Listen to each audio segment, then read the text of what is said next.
ada orang ya yang sungguh sangat rugi kata Rasulullah. Siapa ya Rasulullah orang yang rugi ini?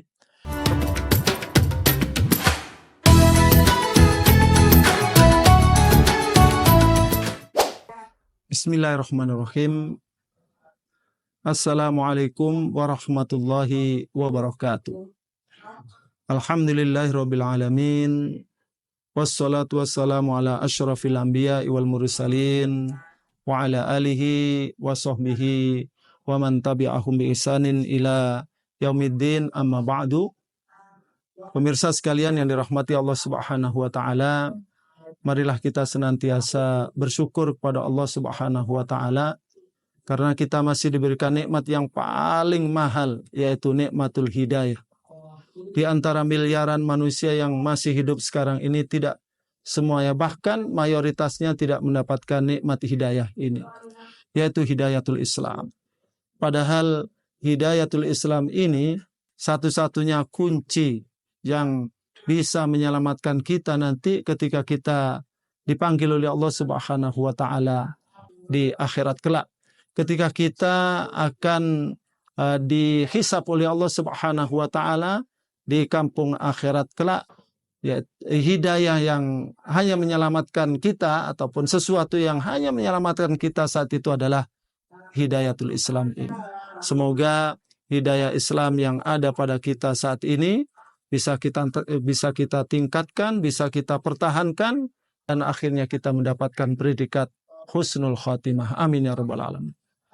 Salawat serta salam mudah-mudahan senantiasa dilimpahkan pada junjungan kita baginda Rasulullah Muhammad sallallahu alaihi wasallam, pada keluarganya, sahabat-sahabatnya, dan pada seluruh umatnya sampai datangnya hari kiamat.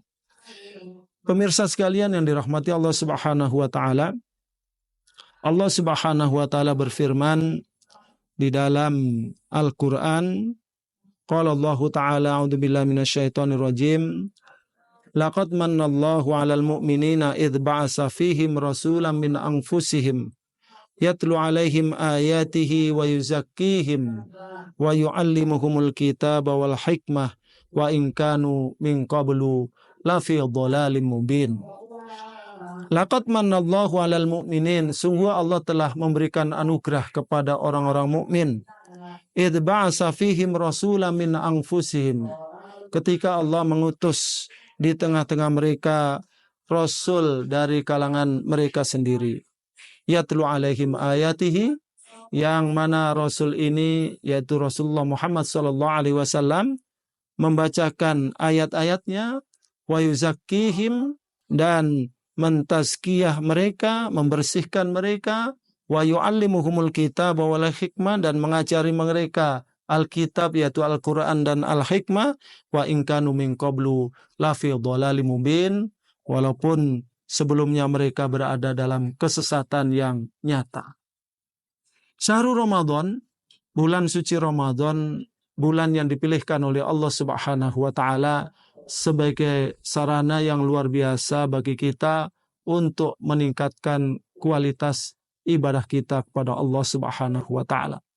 Ayat yang saya bacakan tadi ada kalimat bahwasanya Rasulullah Shallallahu Alaihi Wasallam diutus oleh Allah Subhanahu Wa Taala selain membacakan ayat-ayat suci Al-Quran, mengajari ayat-ayat suci Al-Quran dan juga Al-Hikmah. Al-Hikmah selalu dimaknai sebagai As-Sunnah, ya.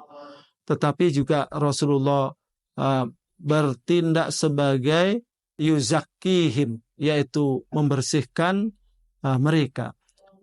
Apa yang dibersihkan? Tentu yang dibersihkan adalah diri kita. Dari apa? Dari dosa-dosa, dari kesalahan-kesalahan. Makanya ayat ini diakhiri dengan wa in kanu min qablu lafi dhalalim mubin. Dulunya berada dalam kesesatan yang nyata, tetapi kemudian dibimbing oleh Rasulullah sallallahu alaihi wasallam dengan membacakan ayat-ayat suci Al-Qur'an, dengan mengajari ayat-ayat suci Al-Quran kepada mereka, dan kemudian pelan-pelan akhlak-akhlak yang buruk yang ada pada mereka ini dibetulkan, diperbaiki oleh Rasulullah SAW, sehingga lahirlah generasi-generasi yang luar biasa, yaitu para sahabat Rasulullah SAW. Nah, kita sebagai umat yang mewarisi mereka, ya, dan kita berharap sebagai pewaris Rasulullah Shallallahu Alaihi Wasallam. Nah, di bulan suci Ramadan ini sebagai momen yang sangat tepat bagi kita untuk meningkatkan kualitas ibadah kita, layaknya bagaimana Rasulullah dan sahabat-sahabat Rasulullah berada di bulan suci Ramadan. Salah satu contoh misalnya ibadah bersedekah, ya, berinfak. Rasulullah Shallallahu Alaihi Wasallam dikatakan Rasulullah adalah ajwadun nas. Karena Rasulullah Shallallahu Alaihi Wasallam ajwadan nas. Rasulullah adalah manusia yang paling dermawan. Dan kedermawanan Rasulullah Shallallahu Alaihi Wasallam ini semakin meningkat ketika di bulan suci Ramadan. Ketika kapan itu? Ketika beliau berdua dengan malaikat Jibril, yaitu yudarisul Quran, deres bersama dengan malaikat Jibril Al-Quran. Ya, Rasulullah mungkin talakilah ataupun mentasmikkan, ya, hafalannya kepada malaikat Jibril. Nah, di situ Rasulullah semakin berlipat-lipat, ya, kedermawanannya ketika didatangi oleh malaikat Jibril. Nah, demikian juga dengan para sahabat-sahabat Rasulullah Sallallahu Alaihi Wasallam, ya, semakin meningkat kedermawan mereka ketika di bulan suci Ramadan. Ini kaitannya dengan sedekah, kaitannya dengan katakanlah sholat malam, walaupun memang kalau di zaman Rasulullah Sallallahu Alaihi Wasallam tidak dilaksanakan sholat tarawih secara berjamaah, karena memang pernah Rasulullah melakukan itu 1, 2, 3 hari, kemudian Rasulullah tidak melakukan lagi. Alasannya disampaikan oleh Rasulullah, khawatir nanti kalau itu dilaksanakan setiap malam itu menjadi wajib dan akhirnya kita tidak mampu untuk melaksanakan kewajiban itu sebagaimana sholat 5 waktu, nanti malah berat, ya, kalau seandainya sholat qiyamul lail di bulan suci Ramadan ini menjadi wajib. Rasulullah sangat sayang dengan kita, tetapi bukan berarti kemudian para sahabat ini tidak sholat malam. Ya, sholat malam, ya, di rumahnya masing-masing, ya. Tapi setelah di zaman Sayyidina Sayyidina Umar bin Khattab radhiyallahu anhu, memang di masjid Rasulullah itu penuh dengan orang sholat, ada jemaah yang terpencar-pencar, jadi banyak imamnya, sehingga oleh Sayyidina Umar disatukan mereka supaya yang mengimami hanya 1 orang. Dan sejak saat itulah kemudian pelaksanaan sholat ibadah tarawih itu dilaksanakan seperti yang ada sekarang ini. Nah, artinya para sahabat begitu luar biasanya dalam meningkatkan kualitas qiyamul lailnya, ya, terutama di bulan suci Ramadan. Demikian juga dengan tilawatul Qur'annya dan lain sebagainya, ibadah-ibadah yang itu sudah biasa dilakukan oleh sahabat-sahabat Rasulullah. Nah, kita sendiri, sahabat-sahabat sekalian yang dirahmati Allah Subhanahu wa taala, Allah sudah memberikan reward kepada kita dan Allah sudah istilah memberikan sarana yang luar biasa di bulan suci Ramadan ini. Kalau ibadah kita nggak meningkat itu sangat keterlaluan, ya, sangat keterlaluan, ya. Kalau tilawah kita itu ya seperti kemarin bahkan menurun, ini sangat keterlaluan. Kalau sholat malam kita seperti kemarin bahkan menurun, ya sangat keterlaluan. Kalau sedekah kita itu seperti kemarin atau seperti sebelum Ramadan, ya sangat keterlaluan, karena Allah Subhanahu wa taala telah memberikan sarana yang luar biasa. Apa itu? Di antaranya kita itu kan malas beribadah karena di antaranya ada musuh kita yang gondeli, ya, yang gandoli, ya, yang membuat kita itu berat melangkah, yaitu setan, ya. Setan di bulan suci Ramadan sudah dibelenggu oleh Allah Subhanahu wa taala. Ya, masa setan sudah dibelenggu, kita masih nggak bisa meningkatkan kualitas ibadah kita kepada Allah Subhanahu wa taala. Ini wallahu alam penyakit apa kira-kira yang ada pada kita. Hawa nafsu yang menjadi sumber juga penghambat daripada ibadah kita, oleh Allah Subhanahu wa taala juga sudah dibantu kita itu dengan puasa. Puasa dengan menahan lapar dan dahaga, tidak makan, tidak minum, ya. Artinya mengurangi makanan dan minuman dan juga yang lainnya. Ini dalam rangka untuk menahan atau mengurangi hawa nafsu kita. Kita tahu inna nafsala ammaratun bisu. Hawa nafsu itu selalu memerintahkan kepada perbuatan yang buruk. Nah, ini sudah dikurangi hawa nafsunya, tertahan dengan sendirinya dengan melakukan ibadah puasa. Kok kita mendapati diri kita masih tidak meningkat ibadah kita lah? ini bagaimana ceritanya ya? Tentu kita sangat rugi.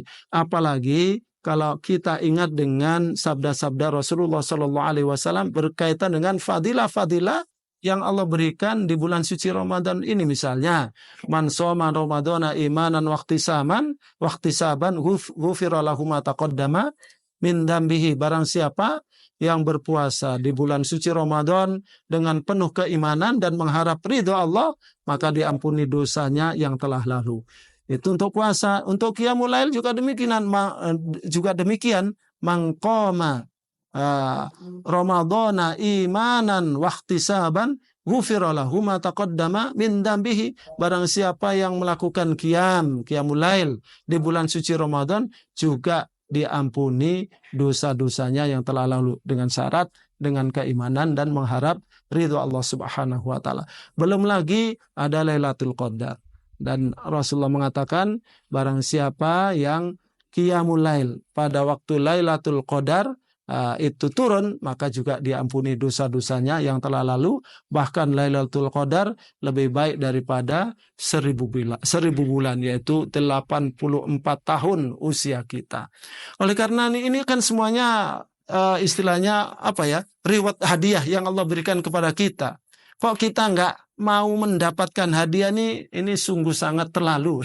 Sungguh sangat terlalu ya kalau kita tidak ingin mendapatkan hadiah-hadiah yang disiapkan oleh Allah Subhanahu wa taala. Caranya bagaimana? Ya kita tingkatkan iman kita. Makanya ada dalam Al-Quran itu fastabiqul khairat, ya, kebaikan-kebaikan di bulan suci Ramadan itu banyak sekali yang Allah perintahkan kepada kita. Dengan kebaikan-kebaikan itu adalah fastabiqu, artinya berlomba-lomba. Namanya perlombaan itu kalau kita lihat orang berlomba lari 100 meter, sprint ya 100 meter, pasti ingin yang menang itu yang paling cepat kan gitu ya. Dan setiap peserta ingin yang paling cepat. Nah, begitulah kira-kira. Nah, kita sekarang mengadakan perlombaan sprint dalam rangka untuk mendapatkan kebaikan-kebaikan di bulan suci Ramadan ini. Maka jangan sampai kita terlambat atau bahkan naudzubillah min dalik. Nah, seperti yang disabdakan oleh Rasulullah Sallallahu Alaihi Wasallam, ya, ada orang ya yang sungguh sangat rugi kata Rasulullah. Siapa ya Rasulullah orang yang rugi ini? Ramadan datang sampai kemudian pergi, dosa-dosanya tetap tidak diampuni oleh Allah Subhanahu wa taala. Naudzubillah min dzalik. Kita ingin ketika di akhir bulan suci Ramadan ini kita ini seperti kayaumin waladathu ummuhu, seperti anak bayi yang baru saja dilahirkan oleh ibunya, suci, bersih, tidak membawa dosa sama sekali. Demikian yang bisa saya sampaikan. Mohon maaf. Aqulu qouli hadza wa astaghfirullahal azim li wa lakum. Assalamualaikum warahmatullahi wabarakatuh.